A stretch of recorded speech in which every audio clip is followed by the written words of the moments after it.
Bienvenue dans ce nouveau format vidéo dans lequel je vais vous présenter le quotidien des forces françaises en opération extérieure. Nous commençons par faire une escale à N'Djamena.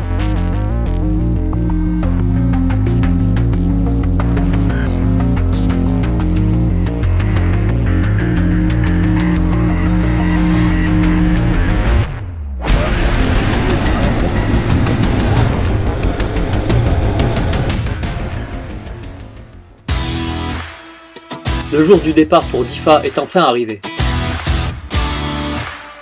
Sur le tarmac, on s'apprête à partir à Difa avec le Kazakh qui est juste derrière.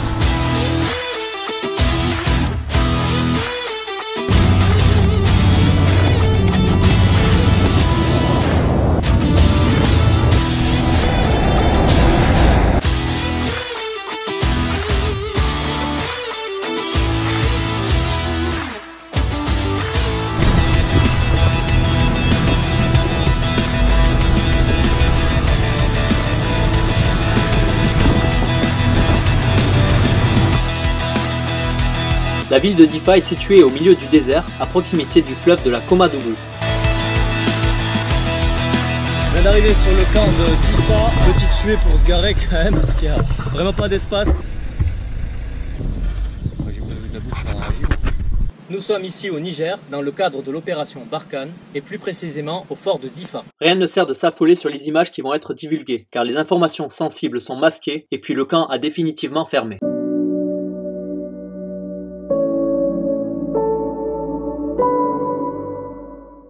Nous partons très rapidement sur nos premières missions de reconnaissance en ville. Ici, c'est les Nations Unies, Médecins sans frontières, c'est toutes ces...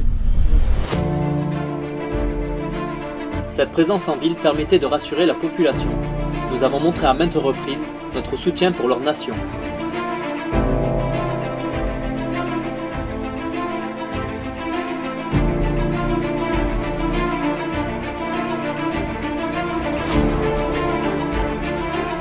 Tournevis plat, moyenne taille. Nous profitions de ces sorties pour acheter de l'outillage pour le camp. Je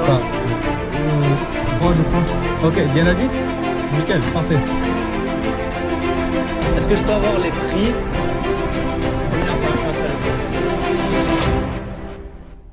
À notre retour, nous avons eu droit à notre première tempête de sable.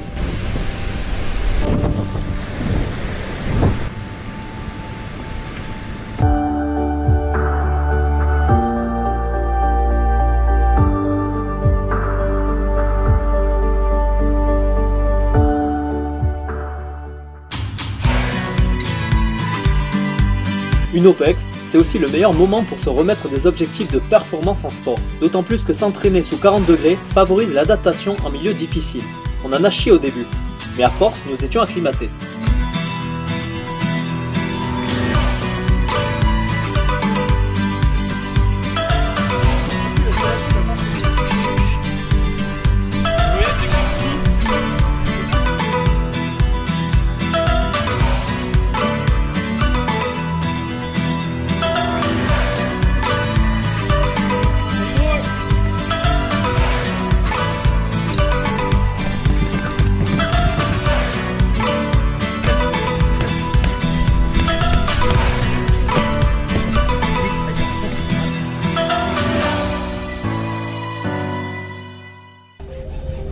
Une autre facette des opérations extérieures, que tout militaire connaît, est celle de l'aménagement de ses positions.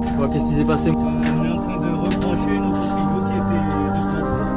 On agit alors autant dans le renforcement des défenses que dans l'entretien et l'amélioration des conditions de vie.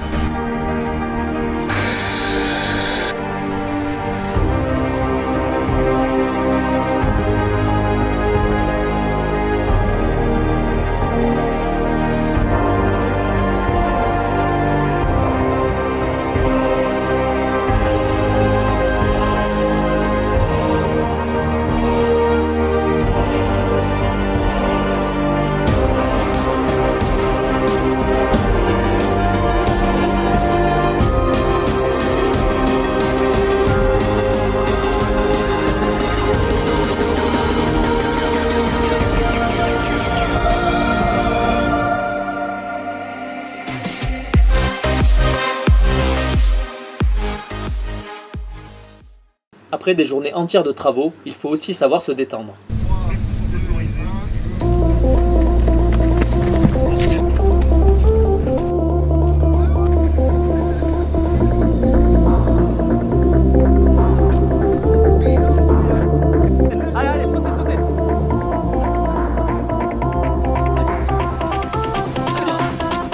petit commentaire à chaud.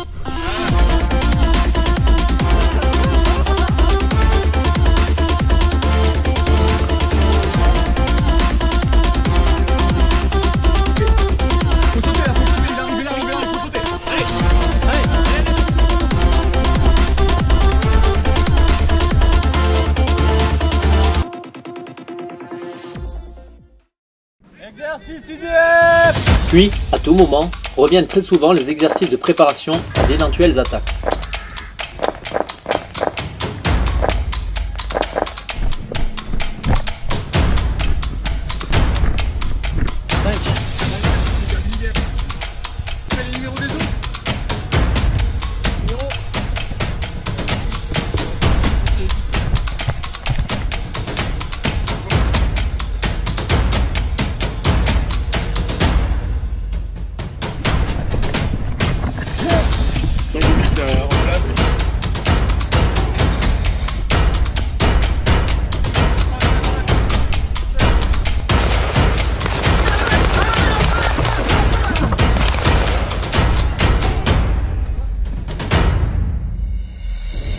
Bien évidemment, le savoir élémentaire de tout combattant est celui du secourisme au combat. Il est vital de connaître les gestes qui sauvent, surtout lorsqu'il s'agit de blessures de guerre. Grâce à l'équipe médicale sur place, nous avons bien approfondi nos connaissances de secourisme en milieu opérationnel.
On a besoin de vous, on va sortir, mais c'est du temps que vous pouvez gagner et mettre à profit. Je mets énormément sur le condition derrière.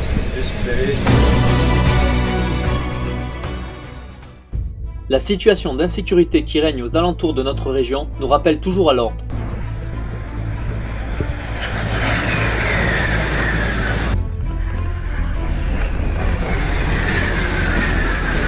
Entre les actions kamikazes, les suicides bombeurs en début de séjour, les tirs de mortier par-dessus le camp, les frappes aériennes régulières, la menace n'est jamais loin.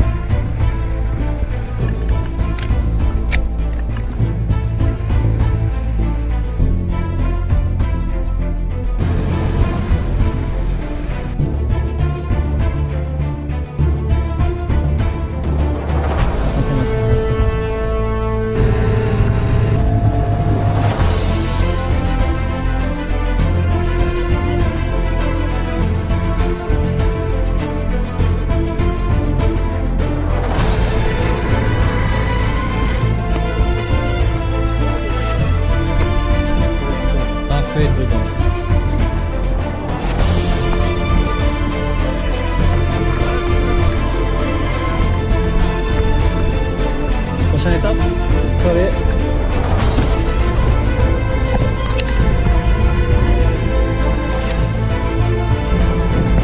Ah, c'est un feu rouge magnifique, les pays. Là, on effectue pas mal de fois des tours en ville. Ça permet de voir un petit peu ce que ressent la population, voir s'il y a des menaces ou pas. On achète un petit peu des choses de gauche à droite. Dans les autorités, ouais. On fait rapide. Tu peux commencer dès maintenant. Bonjour. C'est bon, on peut rentrer? Oui, moi j'étais venu, moi je fais la sécurité devant.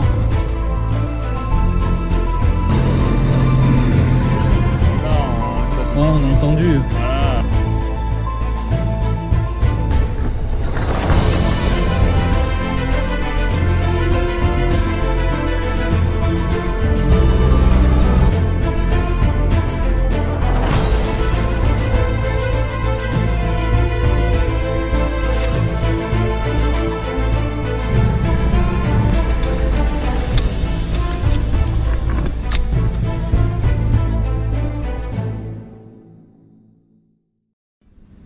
Isolés de tous, nous nous retrouvions assez régulièrement les soirs pour partager nos repas ensemble, toujours autour d'une bonne ambiance. De façon à fêter dignement l'ouverture de DIFA. En milieu de ces jours, nous avons terminé la construction de notre point de vente secondaire. Il a fallu fêter ça dignement.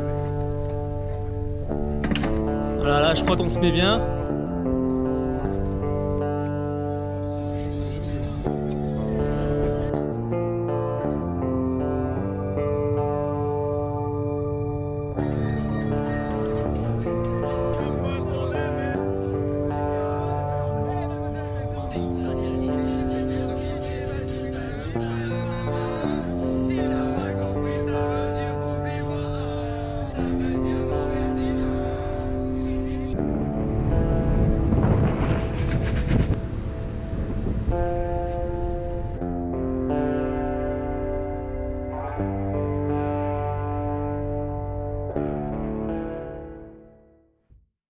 Puis le temps commence à être long.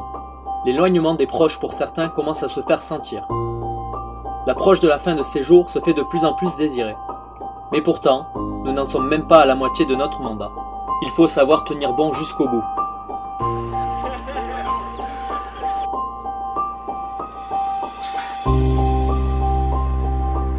Des activités cohésion sont organisées avec nos compatriotes américains. Ces échanges nous apportent toujours beaucoup. Et puis, quelquefois des événements nous rappellent que notre métier est dangereux. Nous apprenons par les nouvelles la mort de certains de nos confrères, engagés dans cette même mission. Mais malgré cela, le moral est toujours là. Et nous veillons les uns sur les autres.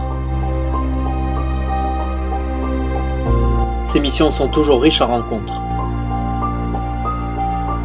Nous en croisons certains, perdons de vue quelques autres.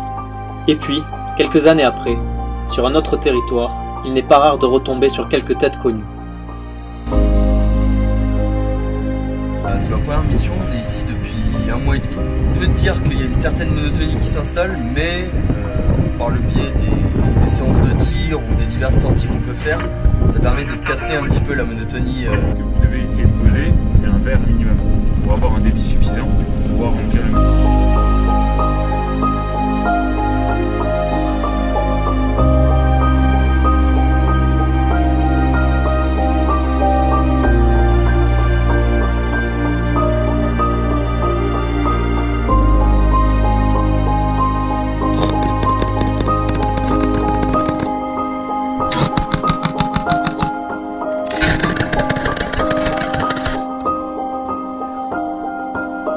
C'est un cycle où nous drillons sans cesse nos savoir-faire. Du tir, du sport et de nouveau du secourisme au combat. Le but de la manip aujourd'hui, c'est apprendre la prise en charge quand statique. Le premier geste et le premier réflexe du soldat, c'est de venir et de prodiguer les premiers soins. Là, je vous ai fait déplacer pourquoi? Parce qu'il a voulu prendre le mec, d'accord? Il a appuyé ici. Parce que des fois, il n'y a pas la ressource pour avoir de la.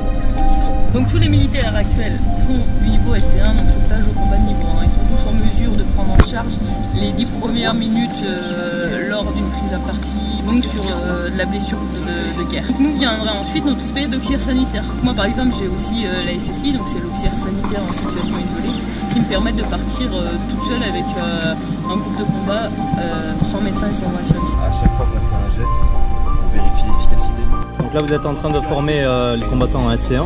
Jusqu'à quel niveau d'autonomie pour vous, vous devez les amener? C'est le déclencheur optimal de la première minute au combat. Ils sont parfaitement autonomes, sans médecin. D'accord, pendant au moins la première demi-heure, le temps que le médecin arrive simplement. Donc ils doivent savoir prendre en charge l'hémorragie massive, les plaies garotables, les plaies non garotables, les problèmes respiratoires. Quand t'as fini, en fait, tu recommences. Ok, là je visualise bien, j'ai ma plaie qui est rentrée par là. Je descends, ici, pas le bassin thoracique, ok j'ai rien. Là vous êtes en train de former des SC2. Quelle est la différence? Quelle autonomie supplémentaire ils vont pouvoir avoir sur des SC1? C'est une formation plus poussée au niveau du secours au combat. C'est essentiellement l'autonomie dans les gestes, qui sont plutôt des gestes invasifs. Comme là, il est en train de poser une perfusion. On lui à tenir. Ouais, mais du coup là, moi j'ai une poche vide là. Moi je suis en SC2, qu'est-ce que je remplace par quoi là? Je laisse comme ça? Le drill est vraiment nécessaire à tous les niveaux, d'autant plus dans notre spécialité première. Il est temps de partir s'exercer au combat.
après 2 mois de présence à Difa. Il est temps de quitter le sol nigérien pour laisser place à la relève.